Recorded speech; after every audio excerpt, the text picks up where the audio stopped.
ஓம் சாந்தி. பாபா நினைவிருக்கின்றதா? முரளி தேதி 5/7/2025. मीठे बच्चे, बाबा तुम्हें पढ़ा रहे हैं खूबसूरत देवी देवता बनाने. खूबसूरती की आधार है पवित्रता. இனிமையான குழந்தைகளே, பாபா உங்களுக்கு கற்றுக் கொடுக்கின்றார். எதற்காக? ரொம்ப அழகான தேவி தேவதா ஆக்குவதற்காக. அழகிற்கு ஆதாரம் पवित्रता, தூய்மைதான். प्रश्न: रूहानी शमा पर जो परवाने फिदा होने वाले हैं उनकी निशानी क्या होगी? கேள்வி: ஆன்மீக ஜோதியில் விட்டில் பூச்சிகள், பலியாகக்கூடிய விட்டில் பூச்சிகள், அவங்களுடைய அடையாளம் என்ன? எந்த விட்டில் பூச்சிகள் ஆன்மீக ஜோதியில் பலியாகக்கூடியது, அவங்களுடைய அடையாளம் என்ன? उत्तर: फिदा होने वाले परवाने हैं, क्षमा जो है जैसी है उसे यथार्थ रीति से जानते हैं और याद करते हैं. फिदा होना मना बाप समान बनना. பலியாகக்கூடிய விட்டில் பூச்சிகள் என்றாலே ஜோதி யார், எப்பேற்பட்டவர் என்பதை சரியான முறையில் தெரிந்திருப்பார்கள் மற்றும் நினைக்கக்கூடியவர்களாகவும் இருப்பார்கள். பலியாகுவது என்றாலே பாபாவிற்கு சமான் ஆகுவது. पिता होना माना बाप से भी ऊंची राजाई का अधिकारी बन जाना. பலி ஆகுவது என்றாலே பாபாவிடமிருந்து உயர்ந்த ராஜ்யத்திற்கான அதிகாரியாக ஆகுவது. கீத் மெஹஃபில் में जल उठी क्षमा. பாடல் மாபெரும் சபையில் ஜோதி எழுந்தது. ओम शांति. मीठे मीठे रूहानी बच्चों ने गीत की लाइन सुनी है. ये कौन समझाते हैं? रूहानी बाप. वो क्षमा भी हैं, नाम डेर की डेर रखे हैं. பாபா சொல்கிறாங்க, ஓம் சாந்தி. இனிமேலும் இனிமையான ஆன்மீக குழந்தைகள், பாடலினுடைய அந்த வார்த்தைகளை கேட்டீங்க. இதெல்லாம் யார் உங்களுக்கு புரிய வைக்கிறது? ஆன்மீக தந்தை புரிய வைக்கிறாரு. அவர் ஜோதியாக இருக்கிறார். அவருக்கு நிறைய பெயர்கள் நம்ம வச்சுருக்கிறோம். बाबा की स्तुति भी बहुत करते हैं. वो परमपिता परमात्मा की स्तुति है ना. பரமாத்மாவுக்கு நிறைய புகழ் பாடப்படுது. பாபாவுக்கு புகழ் பாடுறோன்னா பரமாத்மாவுக்கு புகழ் பாடுறோன்னா ஒன்று தான். பாபா ஜோதியாக வந்திருக்கிறார் விட்டில் பூச்சிகளாகிய நமக்காக. परवाने जब क्षमा को देखते हैं उन पर फिदा हो शरीर छोड़ देते हैं. अनेक परवाने होते हैं जो शर्म पर क्षमा पर प्राण देते हैं. उसमें भी खास जब दीपमाला होती है, बत्तियां बहुत जलती हैं तो छोटी छोटी जीव देर रात को मर जाते हैं. பாபா சொல்கிறாங்க, விட்டில் பூச்சிகள் எப்போ ஒரு விளக்கு எரியறதை பார்க்குதோ அப்போ உடனே போய் ஆகிடும், டப்புன்னு போய் விழுந்து அது தன்னை பழி பண்ணிக்கிடுது. அப்போது விட்டில் பூச்சிகளுடைய ஜென்மாவே எதில் ஏற்படுது? எதுக்காக? அந்த ஜோதியில் பலி ஆகிறதுக்காகத்தான். அதே போல் எப்போ பாபா இந்த சிருஷ்டிக்கு வராரோ அப்போவே நாம் என்ன ஆகிடுறோம்? அவருக்கு சமான் ஆகணும். அதான் பலி ஆகுவது. பாபா சார் எப்படி பாருங்கள், தீபாவளி நேரத்தில் நிறைய விளக்குகள் ஏற்றிருப்போம். நைட்டு எல்லா பூச்சியும் வந்து என்ன இருக்கும்? விழுந்து போயிருக்கும். அதே போல் நம்ம பாபா சுப்ரீம் தந்தையாக இருக்கிறார். आत्मा प्योर जब बन जाती है तो उनको शरीर भी प्योर नेचुरल सुंदर मिलता है. ஆத்மா தூய்மையாக ஆகிடுது அப்படின்னா சரீரம் கூட தூய்மையானதாக, இயற்கையானதாக, அழகானதாக கிடைத்துவிடும். பாப் தாதா ஒரு பச்சே ஹே, பிரம்மா ஹே बेहद का रचयिता. பாபா இன்மே प्रवेश कर इनको अडाप्ट करते हैं. பாப் தாதாவும் குழந்தைகளாக நாமளும் இருக்கிறோம். இவர் பிரம்மா. பிரம்மா எல்லைக்கு அப்பாற்பட்ட ஒரு படைப்பாளர்.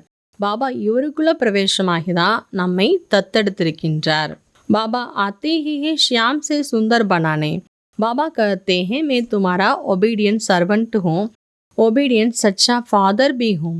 फादर हमेशा ओबीडियंट होता है, सेवा बहुत करते हैं, खर्चा कर पढ़ा कर फिर सब धन दौलत बच्चों को देकर कुछ जाते हैं. பாபா சொல்ல, நான் உங்களுக்கு ஒபீடியண்ட்டான உண்மையான தந்தையாக இருக்கிறேன்.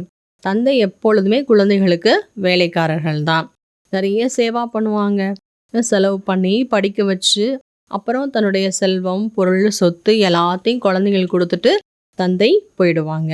அதே போல் பகவான் இப்போ குழந்தைகளாகி நமக்கு உண்மையான சேவை செய்வதற்காக வந்திருக்கின்றார். லௌகிக் பாபா भी कहते हैं कोई गंदा काम नहीं करो, मेरी दाढ़ी का लाज रखो। परलौकिक बाबा भी कहते हैं, मैं पावन बनाने आया हूँ, आप काला मुख मत करो, नहीं तो इज्जत गवाएंगे. பாபா சொன்னா இப்படி சரீரத்துக்கான அப்பா கூடன்னு சொல்லுவார், என் பேரை கெடுக்கிற மாதிரி என் மானத்தை வாங்குற மாதிரி எந்த வேலையும் செய்யாதீங்கன்னு சொல்லுவார். அதே போல தான் பரலோகிக்க பாபா வந்திருக்கிறார், நம்மை தூய்மையாக ஆக்குவதற்காக வந்திருக்கிறாரு. இப்போ அவருடைய பேரை கெடுக்கும்படியாக நம்ம எந்த காரியத்தையும் செய்யக்கூடாது. அச்சா, நல்லது. தாரணைக்காக முக்கியமான விஷயங்கள். முதல் பாயிண்ட்டு, ये अंतिम पुरुषार्थी शरीर बहुत वैल्यूबल है, इसमें बहुत कमाई करनी है. बेहद के बाबा के साथ खाते पीते सर्व बंधनों की अनुभूति करनी है. இந்த கடைசி முயற்சியாளர் சரீரமானது மிகவும் மதிப்பானது. ஏன்னா இந்த சரீரத்தை வச்சு தான் நம்ம பல ஜென்மத்துக்கு சம்பாதிக்கணும். எல்லைக்கு அப்பாற்பட்ட பாபா உடனேயே சாப்பிடுங்க, பருகுங்க, தூங்குங்க, நடங்க, பாபாவோடைய சர்வ சம்பந்தங்களையும் அனுபவம் செய்யணும். இந்த அந்திம் புருஷார்த்தி சரீரத்தை வச்சு தான் நம்ம அனுபவம் செய்ய முடியும்.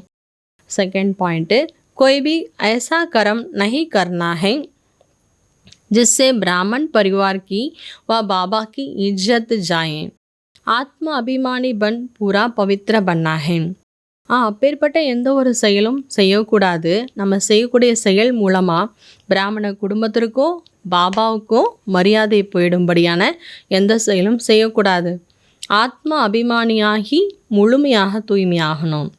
நினைவின் மூலமாக ஆத்மாவிற்கு பழைய அழுக்குகளை நீக்கிவிட வேண்டும். वरदान, सुनने के साथ साथ स्वरूप बन मन के मनोरंजन द्वारा सदा शक्तिशाली आत्मा भव. வரதானம், கேட்பதுடன் கூடவே ஸ்வரூபம் ஆகி மனதின் மனோரஞ்சன் மூலமாக சதா சக்திசாலி ஆத்மா ஆகுங்கள். रोज मन में स्व के प्रति या औरों के प्रति उमंग उत्साह का संकल्प लाओ. பாபா சொல்கிறாங்க, டெய்லி மனசில் தனக்காகவும் சரி மற்றவங்களுக்காகவும் சரி ஊக்கம் உற்சாகமான எண்ணங்களை கொண்டு வாங்க. स्वयं भी उसी संकल्प का स्वरूप बनो, दूसरों को भी सेवा में लगाओ, तो अपने जीवन में सदा के लिए उत्साह वाली हो जाएगी. தானும் கூட அந்த எண்ணங்களினுடைய ஸ்வரூபமாகுங்க, மற்றவங்களையும் அந்த சேவையில் ஈடுபடுத்துங்க. தன்னுடைய வாழ்க்கையை சதா காலத்துக்கும் ஊக்கம் உற்சாகமுடையதாக ஆக்குங்க. மற்றவங்களுக்கும் உற்சாகத்தை கொடுக்கக்கூடியவங்களாக ஆகிடுவீங்க. எப்படி ஒரு மனசுக்கு பிடிச்சமான மனசை என்ஜாய் பண்ண வைக்கிறதுக்கான ப்ரோக்ராம் இருக்கும் இல்லையா, அதே போல் டெய்லி மனசை என்ஜாய் பண்ண வைக்கிற மாதிரி மனோரஞ்சனமான ப்ரோக்ராமை உருவாக்குங்க. என்ன கேட்குறீங்களோ அதனுடைய ஸ்வரூபமாகுங்க. அப்போ சக்திசாலியாக ஆகிவிடுவீர்கள்.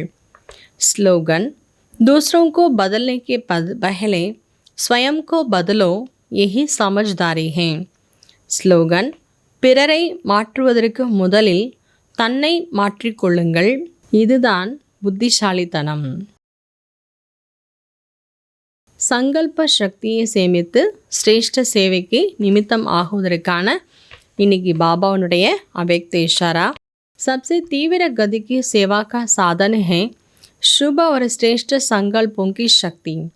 அனைத்தை விட தீவிரமான முறையில் சேவை செய்வதற்கான சாதனம் சுபம் மற்றும் சிரேஷ்ட எண்ணங்களினுடைய சக்தியை உருவாக்கிக்கணும்.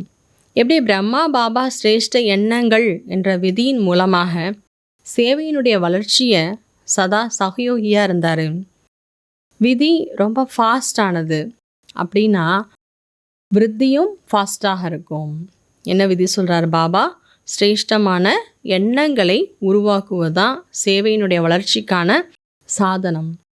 இப்போ குழந்தைகளாகி நீங்களும் கூட சிரேஷ்டமான சுப எண்ணங்களால் நிறைந்தவர் ஆகுங்கள். ஓம் சாந்தி.